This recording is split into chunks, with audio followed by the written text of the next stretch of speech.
Hey guys, and welcome back to your third tutorial in cross-referencing in Microsoft Word 2010. Possibly other versions. I don't know, but you can give it a shot and see. So, today we're going to cover how to actually get our figures within our document to correspond to the chapters that we create in our document. If you have a long document you're creating, for example, a book again, or a thesis or dissertation, I found it personally handy to have this feature or utilize this option when I was writing my thesis. So why don't we open up Microsoft Word 2010 and take a look and see how this is done. So first we start by going to our References tab and creating a table of contents. And you could select your style again. I'm going to select style too. Okay, so let's go ahead and start by creating some chapters. And we'll start with an introduction and make some spelling errors here.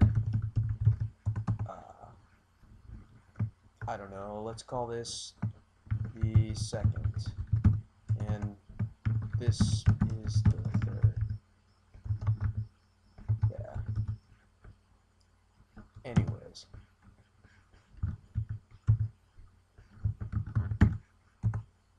I don't know.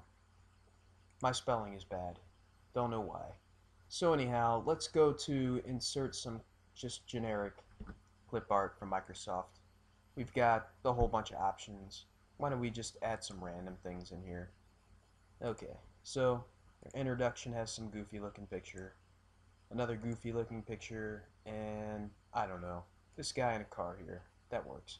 So, okay, now we have these figures, and we have a table of contents. And if you recall, to have our entries show up in our table of contents, we need to say explicitly what level it's going to show up as. And since these are chapters, go under your References tab and select Level 1, because a chapter is Level 1. Sections, I guess you would put as Level 2.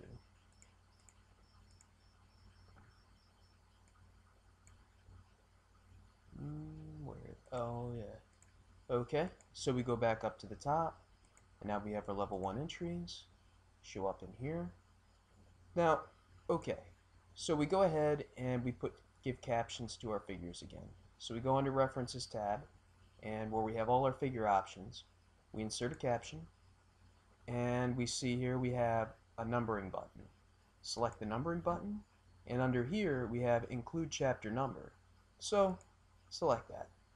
Okay, and again, heading 1, it's going to look at heading 1 type stuff for where to find the chapter. But anyhow, we don't have to get into that.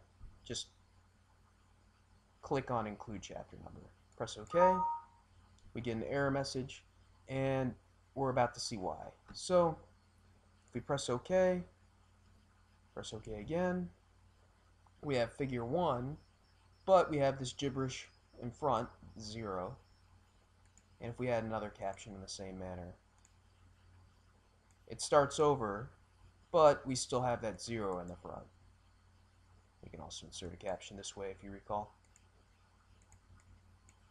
So we want our chapter to show up in this number here and start over with a new figure, or start over from 1 within each chapter. To do that, what we need to do is we need to insert something in the beginning called a multi-level list. Now, the way to do this is go back up to the top of Microsoft Word, and under Home, select this option here, multi-level list. There's a drop down from here, and the one that makes sense for our chapters is going to be this one, Chapter 1. So select this. And as you see, it starts from Chapter 2. Now, I know this is a little strange and complicated, but go back up here to the top, and we have Chapter 1 in front of our table of contents. Well, we need to remove that. And the reason why is because this text for table of contents is also considered a level 1 entry. It's just not showing up in our table of contents. So delete that, and now we see that it starts over again. Chapter 1, Chapter 2, and Chapter 3. Microsoft Word is smart enough to know that all our level 1 entries are chapters. So now we have this listing in here. And since our level 1 description has changed, if we click on here and update table of contents, that should change as well. So instead of saying introduction now, it says chapter 1 introduction. But anyways, I digress. We go back down here into each figure, we select, right click, and update field. And as you see, it says 1.1. So chapter 1, figure 1. Well, you don't believe me that it's working? Well, try the next guy. Select him, update field, 2.1. And we go down to this guy with the car again. And we do an update. We see 3.1. Alright, that's great. So now each one of our figures corresponds to the chapter. Well, let's add another one just to see what happens. Alright, I'm going to add this floppy disk. And I'm going to go ahead and back to references. And insert caption. OK. Press OK. And you see figure 3.2, chapter 3, figure 2.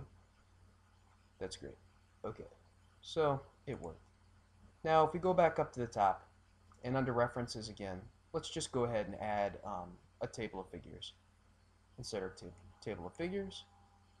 And as I said before, no particular reason why, I like to go over here into format and select formal, just because I like the way it looks. So press OK when you're done. We have our table of figures, and you see in here too that our figures correspond with the figure, what chapter it's located in, and which figure it is in that chapter. So this is just another really handy thing you can do in Microsoft Office or Microsoft Word. So I felt it was probably a good idea to mention it. This pretty much concludes this tutorial. We'll talk about something else related to cross-referencing in the next one. I haven't figured out what yet, but I'm sure it'll be useful in some way. So stay tuned and find out. Alright, until then, adios.